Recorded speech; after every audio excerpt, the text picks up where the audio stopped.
Hello everyone.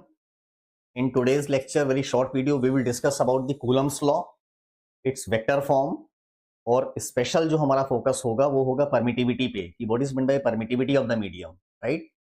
तो let me start from the basics of Coulomb's law. What is Coulomb's law? सबसे पहली चीज तो कूलम्स लॉ जो होता है it is applicable for 2 point charges. Suppose एक चार्ज आपका है Q1 और सेकेंड चार्ज है आपका Q2.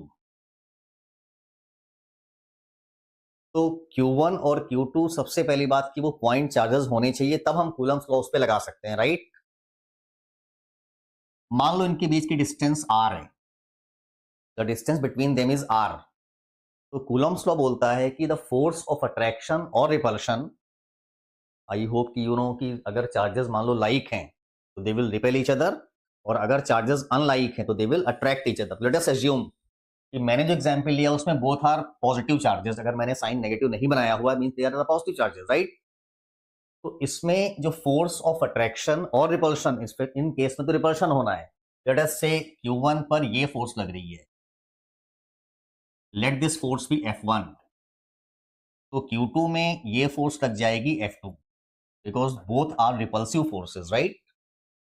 कूलम्स लॉ में सबसे बेसिक चीज ध्यान रखिएगा कि कूलम्स लॉ में जो फोर्स ऑफ अट्रैक्शन और रिपल्शन लगता है it is always along the line joining these two charges. मतलब कि जो हमने लाइन बनाई हुई है ज्वाइनिंग देम, उसी लाइन के अलोंग फोर्सेस यहां पे काम करेंगे, करेक्ट? तो इस फोर्स का जो मैग्नीट्यूड है, magnitude of F1 is equal to magnitude of F2. अगर हम सपोज मैंने यहाँ पे वेक्टर फॉर्म में लिख लिया है इसको, तो यहाँ पे हम लेंगे mod of F1 is equal to mod of F2 which is equal to K Q1 Q2 upon R square. R क्या है?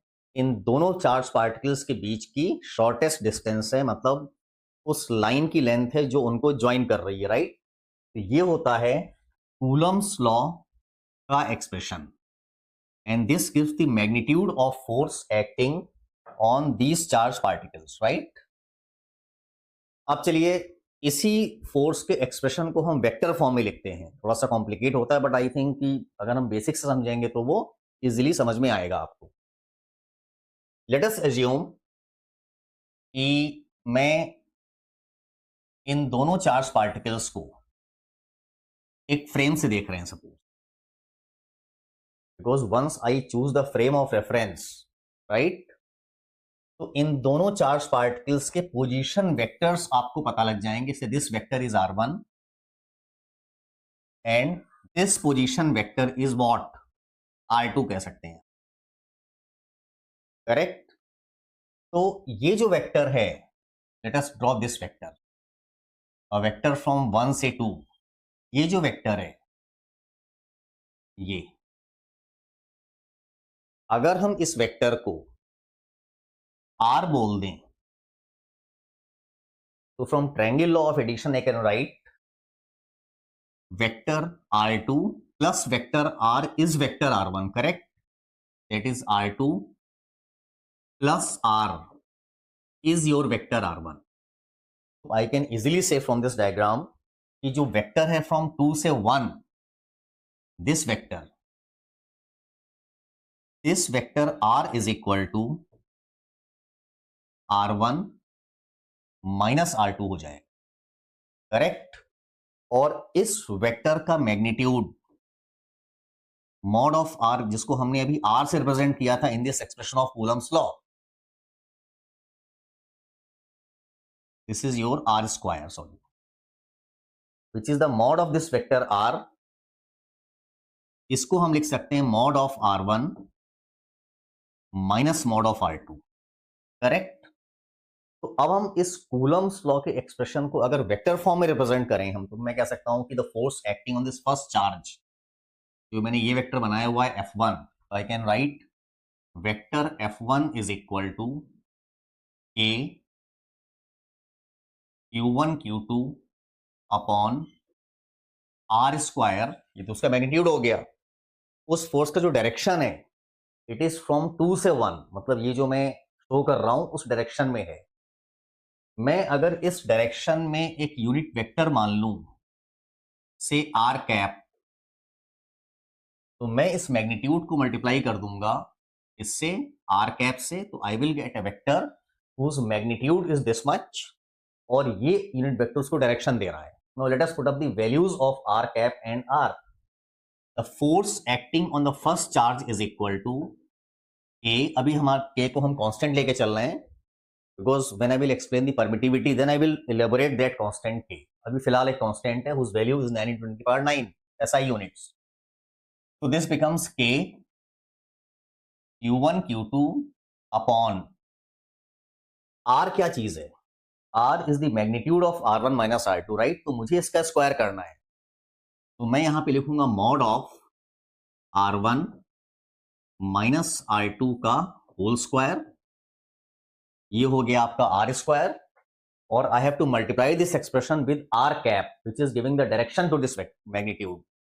और आर कैप होता है मैग्नीट्यूड ऑफ आर को डिवाइड करेंगे हम वेक्टर आर से. ये चीज ये आपका बन जाएगा R cap. I hope you know how to write a unit vector along some vector. अगर मुझे आर के अलोंग यूवी चाहिए, यूवी मींस यूनिट वेक्टर, मैं इस वेक्टर आर को उसी के मॉड से डिवाइड कर दूंगा, correct? So this expression becomes the force acting on this charge F1 is equal to K Q1 Q2 upon mod of R1 minus R2 का whole square multiplied by vector R क्या है आपका? R1 minus R2, और again इसको लिखिए आप mod of R1 minus R2. तो finally ये एक्सप्रेशन क्या बन जाएगा? The force acting on the first particle that is Q1 is F1 is equal to A Q1 Q2 multiplied by R1 minus R2 upon mod of R1 minus R2 का whole square. Sorry, whole की power 3 बन जाएगा ये, तो square term तो पहले से ही आपका यहां पे.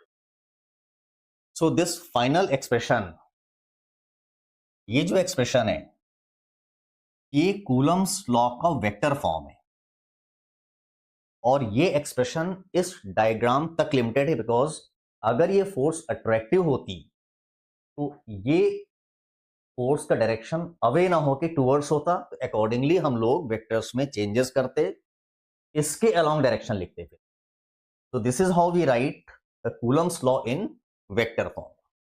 Now after writing this Coulomb's law in vector form, let me discuss another topic of the same formula, that is called permittivity of the medium. Next देखिए, आपकी जो कूलम्स लॉ है that F is equal to K Q1 Q2 upon उनके बीच का distance का whole square. This is the magnitude of force of attraction और repulsion between 2 point charges whose separation is smaller. अब इसमें जो कांस्टेंट K होता है, उस कांस्टेंट की वैल्यू होती है 9 इंटू 10⁹ SI यूनिट्स, मतलब न्यूटन मीटर स्क्वायर पर कूलम स्क्वायर. ये तो खैर वैल्यू हो गई. इस K का जो कंप्लीट एक्सप्रेशन है that K is equal to 1 upon 4 pi epsilon naught. ये जो एक टर्म एप्सिलॉन नॉट है, एप्सिलॉन नॉट को बोलते हैं हम परमिटिविटी ऑफ द मीडियम.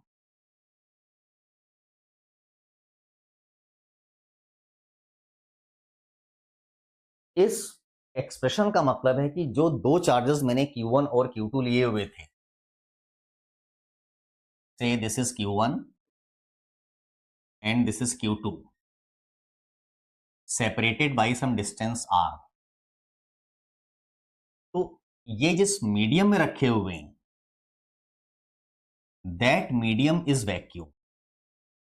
ये हम बाय डिफॉल्ट लेके चल रहे हैं. जब उनके बीच का मीडियम, या जिस मीडियम में Q2 या Q1 रखा हुआ है, या दोनों रखे हुए हैं, अगर वो वैक्यूम है, तो उस मीडियम की परमिटिविटी को हम रिप्रेजेंट करते हैं एप्सिलॉन नॉट से. तो व्हाट इज एप्सिलॉन नॉट, अभी मैं एक्सप्लेन करूंगा कि परमिटिविटी का मतलब क्या होता है। अभी हम सिंबॉलिक डिस्कशन कर रहे हैं। Epsilon not is the permittivity of this vacuum, जिसमें दोनों चार्जेस रखे हुए हैं। वैक्यूम मतलब उसके बीच में कोई मटेरियल नहीं है, free space, not even gas और एयर ऑल्सो। अगर हम इन्हीं चार्जेस को, से this is Q1 and this is Q2, अगर हम एक ऐसे मीडियम में डाल दें say oil other than vacuum, तो कूलम्स लॉ का एक्सप्रेशन बन जाएगा F is equal to 1 upon 4 pi epsilon Q1 Q2 by R square. मैंने मान के चला हूं कि डिस्टेंस अभी भी दोनों के बीच की यहां पे आ रही है। तो जहां पे हम एप्सिलॉन नॉट यूज किए थे पहले इन द कूलम्स लॉ, अब उसी एक्सप्रेशन में एप्सिलॉन आ गया है। What is epsilon here? Epsilon is the permittivity of the medium. E circle के अंदर का मतलब है उस मीडियम की permittivity, permittivity of the medium जिसमें ये चार्जेस या पूरा सिस्टम पुटअप है।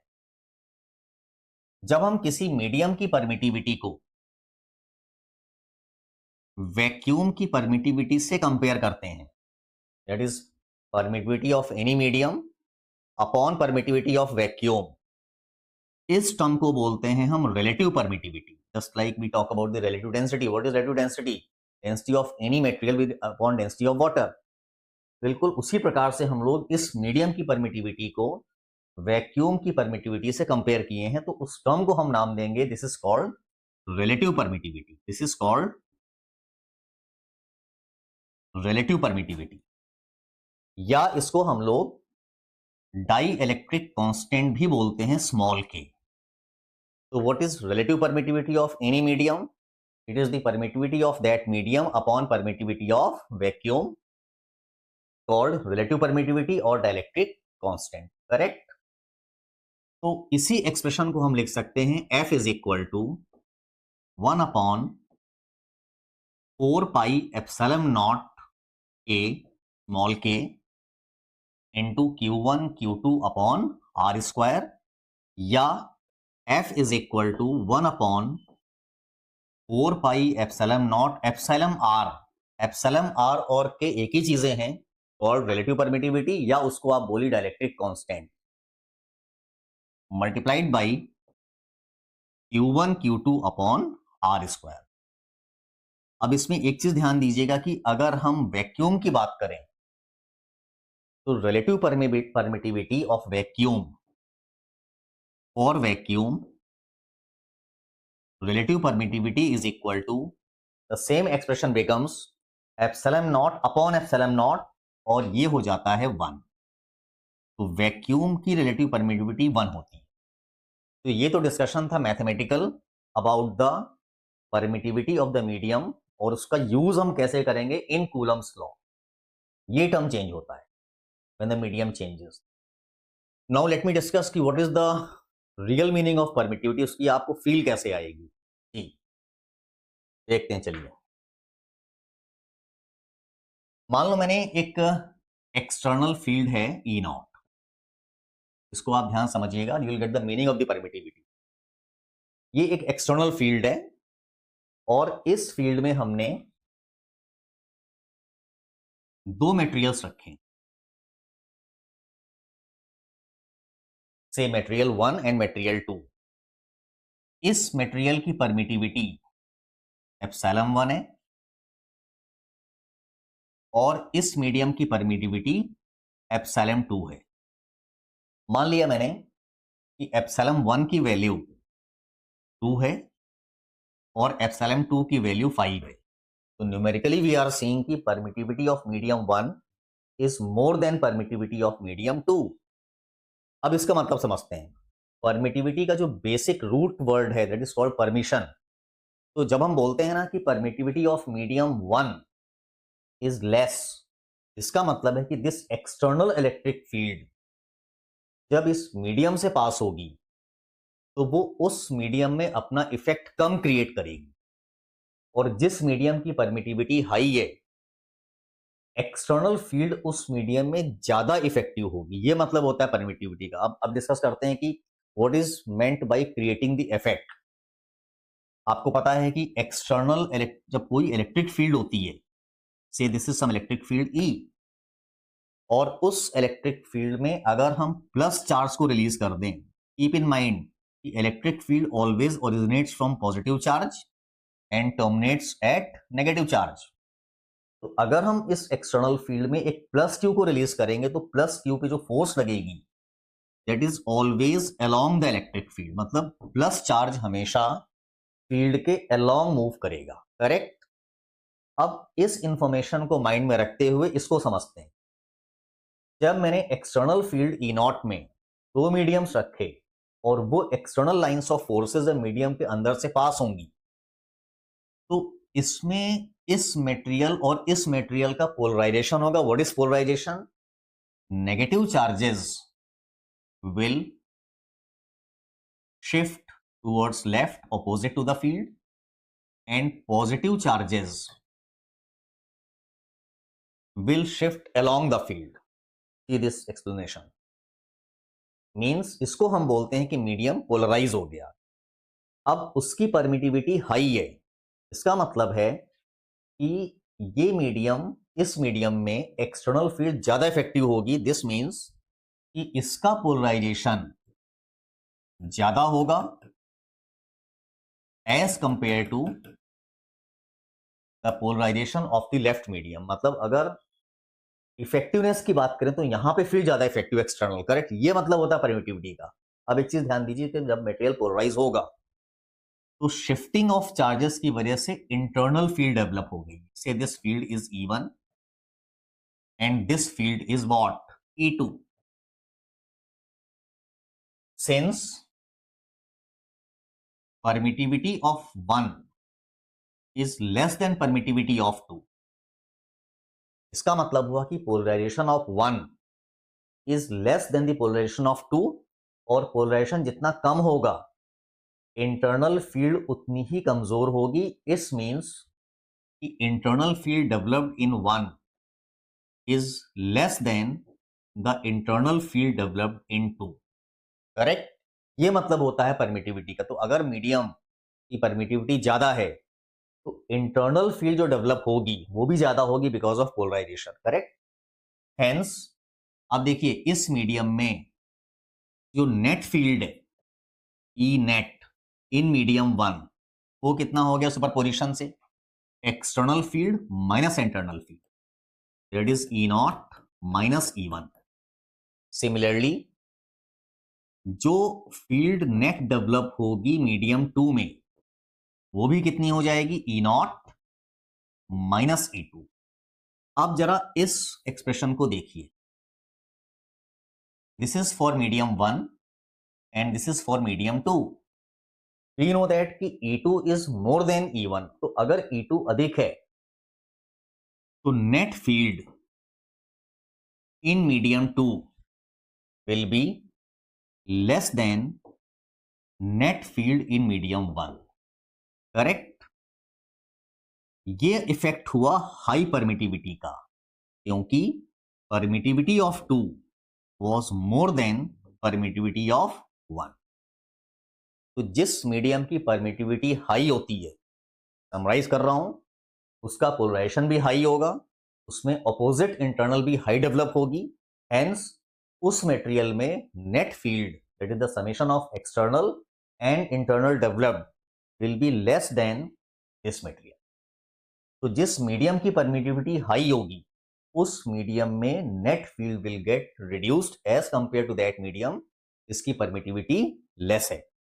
इसीलिए कूलम्स लॉ में अब आप देखिए, जैसे हम किसी पॉइंट चार्ज की वजह से जब फील्ड लिखते हैं तो क्या लिखते हैं? 1/4 पाई एप्सिलॉन, मान लो मीडियम एप्सिलॉन परमिटिविटी का है, capital Q upon R square है। तो या हम एक्सप्रेशन ऑफ फोर्स लिखते हैं, F is equal to 1/4 pi epsilon capital Q into small q by R square. इन दोनों पॉइंट चार्जेस के बीच का मीडियम की परमिटिविटी एप्सिलॉन है। तो अगर एप्सिलॉन ज्यादा होगा तो net force will get reduced. क्यों? Because net field will get reduced. ये मतलब होता है मीडियम की परमिटिविटी का। कुछ और टर्म्स हैं इस टॉपिक में लाइक इलेक्ट्रिकल ससेप्टिबिलिटी, जो कि मैं इंट्रोड्यूस नहीं कर रहा हूं बिकॉज ये आपके 12th और 11th के सिलेबस से मैटर नहीं करता है फॉर आईटीजी। तो मैंने simple without any technicalities discuss किया है यहाँ पे कि परमिटिविटी का रियल मतलब क्या होता है अगर हम उस परमिटिविटी की फील लाना चाहें। मैथमेटिकली तो ठीक है कि वो कूलम्स लॉ में आता है एक्सप्रेशन, वो एवरीबडी नोज की व्हाट इज रिलेटिव परमिटिविटी का एक्सप्रेशन, बट उसका फिजिकल मतलब क्या होता है वो मैंने यहाँ पे एक्सप्लेन करने की कोशिश की। I hope this video is useful to you understanding the permittivity. और in next few videos I will discuss stability of the system और चार्जेस इन इलेक्ट्रोस्टैटिक्स, और विद एग्जांपल्स करेंगे इस चीज को हम। तो stay connected with this channel. I hope this will be useful to you. Thank you so much.